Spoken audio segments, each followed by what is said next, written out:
15 दिसंबर 2022 के, मतलब कल का ही ये नोटिस है। एसएससी जीडी वालों के लिए नोटिस है, काफी महत्वपूर्ण है। तो अगर जिन्होंने भी इस नोटिस को नहीं देखा है, नहीं समझा है, तो कृपया ध्यान दें। ये कल का ही नोटिस है, 15 दिसंबर का नोटिस है। और ये जो है, जो बदलाव हुए हैं वो है, ये जो है कोरिजेंडम है, ये 101/11/2022 का है। इसमें 3 बदलाव हुए हैं। पहला बदलाव जो है वो आपका जो पहला जो नोटिफिकेशन था उसमें पैरा 13.9 पे था, और ये जो था ऑर्डर ऑफ प्रायोरिटी के बारे में था।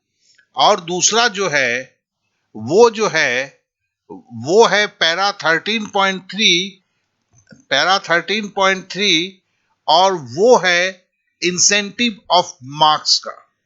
तीसरा जो पैरा है वो चेंजेस जो हुआ है वो है पैरा 11.4.1। उसमें जो बदलाव किए गए हैं वो है कि महिलाओं का सेल्फ डिक्लेरेशन। तो हम एक एक करके फटाफट जान लेते हैं, जिससे हमें सहजता होगा, हमारे लिए क्लियरिटी रहेगा। तो चलिए हम जानते हैं। तो पहला जो पैरा है, जो चेंजेस है, उसमें जो दिया हुआ है, candidate have to give preference for the following CAPF. अर्थात कहने का मतलब है उम्मीदवारों को ऑनलाइन आवेदन पत्र में प्राथमिकता के क्रम में निम्नलिखित सीएपीएफ संगठनों की प्राथमिकता देनी होगी। और देखिए, पहले 7 प्राथमिकता दिया गया था, अभी 8 प्राथमिकता हुए हैं। तो 8 प्राथमिकता को भरना है फॉर्म फिलअप के वक्त में, इसे ध्यान पे रखेंगे। और चलिए अब दूसरे पे जाते हैं। दूसरा है इंसेंटिव मार्क्स कैसे मिलेंगे, 5%, 3%, 2%। यह कहने का मतलब है इसका कि देखिए, ये जो पैरा 13.3 में बताया गया है, जिनके पास एनसीसी का सी सर्टिफिकेट होगा, एनसीसी का सर्टिफिकेट सी ग्रेड का होगा, उन्हें 5%, 5% इंसेंटिव मार्क्स, मतलब 160 मार्क्स में 8 मार्क्स मिलेगा। उसी तरह जिनके पास एनसीसी बी का सर्टिफिकेट है, उन्हें 3% एक्स्ट्रा मार्क्स मिलेगा। उसी तरह जिनके पास एनसीसी का ए सर्टिफिकेट है, उन्हें 2% मिलेगा। तो ये एक जो था मार्क्स के बारे में, फिर से उन्होंने इसको बताया है। और तीसरा है लड़कियों के लिए उनका सेल्फ डिक्लेरेशन है। चलिए इसे जरा हम देख लेते हैं। ये जो है आपका जो है जो डिक्लेरेशन का पार्ट जो है, इसमें यह बताया गया है कि सबसे पहले जो है किसी भी महिला कैंडिडेट को, लड़की कैंडिडेट को पीएसटी फिजिकल स्टैंडर्ड टेस्ट देने के लिए एक सेल्फ डिक्लेरेशन का फॉर्म भरना होगा और अपने प्रेगनेंसी के स्टेटस के बारे में बताना होगा। इन केस अगर वो महिला प्रेग्नेंट नहीं है तो फिर वो पीएसटी और पीईटी में भाग ले पाएंगी।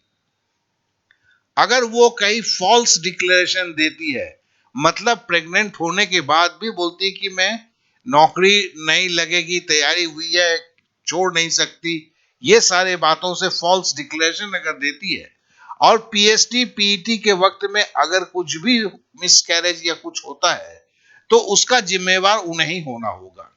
इसके अलावा और वो अगर बोलती है कि नहीं वो प्रेग्नेंट है, तो ध्यान देंगे इस अवस्था में उनकी प्रेगनेंसी टेस्ट एक कराई जाएगी, और उसमें उनकी प्रेगनेंसी जितने भी मंथ की होगी उन्हें टेम्पोररी अनफिट डिक्लेयर किया जाएगा, मतलब टेम्पोररी अनफिट। लेकिन इसका मतलब ये नहीं है कि उन्हें आगे एग्जाम देने से रोका जाएगा, ऐसा नहीं है। लेकिन पीएसटी और पीईटी इनका रुका हुआ रहेगा, और अगर वो सिलेक्टेड हो जाती है तो वो पोस्ट उसका रिजर्व रहेगा उनके लिए, और उनकी री एग्जामिन होगी। और वो भी क्या, 6 weeks after the date of confinement, जब 6 सप्ताह के बाद और उन्हें मेडिकल सर्टिफिकेट ऑफ फिटनेस का रजिस्टर्ड मेडिकल प्रैक्टिशनर से लाना पड़ेगा। ये एक अहम मुद्दा है, इसे ध्यान में रखेंगे। और उसके बाद ही उन्हें अलग से पीएचडी पीईटी में आपको भाग लेने दिया जाएगा।